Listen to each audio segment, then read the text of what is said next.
perubahan-perubahan dari bahan baku tadi, baik itu pengolahan ya mungkin atau mungkin dari kandungannya, maka yang terjadi adalah konslet badannya. Jadi nggak ada ada putus hubungan antara perut sama kepala gitu kan. Sedangkan dia satu jalur sebenarnya, ada saraf-saraf yang mengatur antara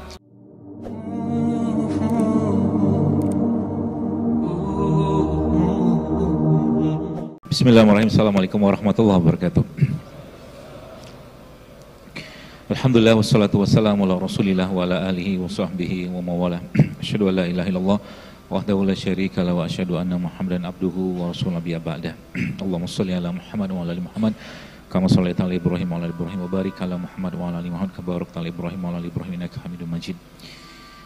Baik, teman-teman sekalian, alhamdulillah kita bisa kumpul lagi di sini dan mudah-mudahan berkumpulnya kita di masjid atau di rumahnya Allah ini juga menjadikan sebuah tanda kita bahwa kita mencintai Allah, mencintai Rasulullah dan mencintai agama ini, agar mudah-mudahan dengan komitmen atau ikrar ini kita nanti juga dikumpulkan di surganya nanti. Bicara tentang kesehatan, jadi sebenarnya kesehatan itu suatu hal yang boleh dikatakan relatif gampang ya. Asal apa? Asal kitanya ya mau ya menjaga itu sebagai bentuk rasa syukur atau ketaatan kita kepada Allah SWT. Bahkan Nabi SAW sampaikan ya, kalau kita bicara tentang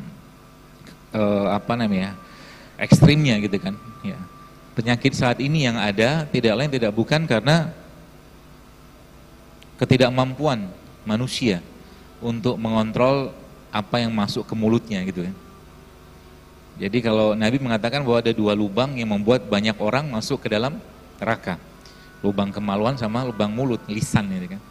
Nah, lisan ini kan masuk semua nih ya, makanan apa semua masuk situ. Dan di mana tempat pengolahannya? Tempat pengolahan awalnya kan di perut gitu kan. Jadi bagaimana sebenarnya kita bisa memahami itu Bapak sekalian, bahwa kata kuncinya atau mungkin kata dasar awal itu adalah memang di perut. Memang perut ini siapa yang mengendalikan gitu kan. Jadi kalau saat ini ya orang-orang atau ilmuwan itu mengatakan kita tuh punya 3 otak ya. Otak pertama ada di kepala ya, itu otak utama yang sering kita sebut dengan otak. Otak kedua itu ada di perut gitu kan. Jadi ternyata memang perut itu dia dia ada hubungan yang sangat langsung dengan kepala atau dengan otak kita secara fisik. Dan yang otak yang terakhir adalah mereka nyebutnya heart ya, atau mungkin hati ya. Kalau mungkin bahasa kita iman, kalau bahasa Islamnya adalah kolbu ya. Jadi otak justru malah pengendalinya itu adalah kolbu tadi ya. Kolbu tadi mengatur, mengendalikan apa yang masuk ke dalam pikiran kita, dari apa yang kita lihat, kita dengar, kita rasakan ya, kita kecap gitu kan, itu kita rasakan gitu. Kemudian apa yang masuk ke perut ya. Kata kunci di situ. Jadi kalau kita lihat zaman sekarang ini kan dengan begitu berlimpahnya penyakit ya, juga tidak efek atau mungkin kalau kita tarik dari hulunya itu kan juga karena memang kitanya memanjakan mata kita ya untuk memuaskan hawa nafsu lah, katakanlah seperti itu, terutama hawa nafsu dalam tanda kutip makanan salah satunya ya.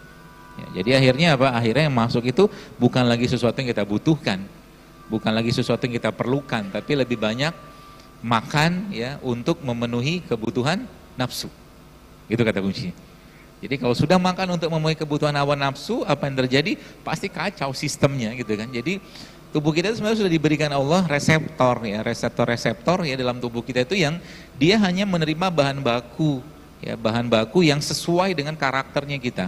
Ya, karakternya kita. Ketika di situ sudah mulai terjadi perubahan-perubahan dari bahan baku tadi, baik itu pengolahan ya mungkin atau mungkin dari kandungannya, maka yang terjadi adalah konslet badannya. Jadi nggak ada ada putus hubungan antara perut sama kepala gitu kan. Sedangkan dia satu jalur sebenarnya, ada saraf-saraf yang mengatur antara bagaimana bahan bakar atau bahan baku yang kita masukkan ke dalam perut kita itu akhirnya memberikan sinyal ke otak gitu kan. Jadi kalau kita lihat Bapak sekalian ya, kondisi makanan saat ini memang seperti itu ya. Sering saya tanyakan ya kepada Bapak Ibu, ya kepada jamaah lah gitu kan. Kita sudah tahu kok, nggak usah dibahas lagi mana yang sehat, mana yang nggak sehat. Sudah tahu kan? Apa perlu dibuka lagi gitu kan? Saya sering bilang gitu kan, misalkan ya nasi goreng misalkan gitu kan. Nasi goreng itu sehat nggak? Sehat nggak? Saya nggak tanya enak ya. Ya sama juga kemarin saya di Padang tuh pusing saya. Ini kemarin ada taklim di Padang kan. Misalnya saya bilang sama orang-orang teman-teman di Padang gitu kan, nasi Padang tuh sehat nggak? Enggak, dia bilang. Ya Anda ngambil kebiasaannya makannya, tapi kebiasaan lain nggak dipakai, jadi nggak tanggung jawab sama kalori yang masuk gitu loh. Nggak tanggung jawab dengan kalori yang masuk sehingga apa ya numpuk lah jadi lemak jadi apa segala macam seperti itu. Sama juga tadi saya tanya misalkan nasi goreng tuh sehat nggak? Kita tahu sih gitu kan, kalau nggak usah pakai belajar ilmu gizi deh. Kalau misalkan Anda disajikan satu piring nasi goreng misalkan gitu kan, sama satu piring yang isinya sayur, buah, kismis, kurma, nggak usah pakai ilmu gizi tinggi lah. Kita udah tahu yang sehat yang mana kan? Apa udah nggak tahu juga itu? Ya, tahu gitu kan, sebenarnya kita tahu, cuma kenapa kita kerjakan itu, balik-baliknya kan nafsu kan? Kenapa dimakan? Karena enak. Sudah kalau enak Pak, repot urusannya. Karena makan untuk memuaskan selera.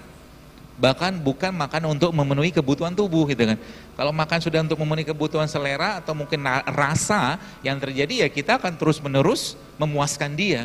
Jadi akhirnya apa? Si rajanya, kata Nabi itu kan, raja itu si kolbu tadi. Ya imannya, jiwanya itu akhirnya jadi tentara, jadi budaknya aja gitu. Jadi kalau mungkin bahasanya adalah kalau jelas-jelas tidak, kalau halal mah nggak usah dibahas ya. Maksudnya kalau nggak halal nggak usah makan gitu, kamu apapun itunya. Kemudian kalau dia nggak toyib gitu kan, ya nggak usah dimakan karena emang sinyal kalau sesuatu yang toyib tidak dimakan atau kita makan terus-menerus, akhirnya sinyal dari perut kita sampai ke otak akan bermasalah. Ya, sinyal dari perut ke otak akan bermasalah. Itu sebabnya ada istilah. Kita mungkin dengar ada good food is good mood gitu kan, bahwa makanan yang bagus itu memang memberikan mood yang baik ke badan.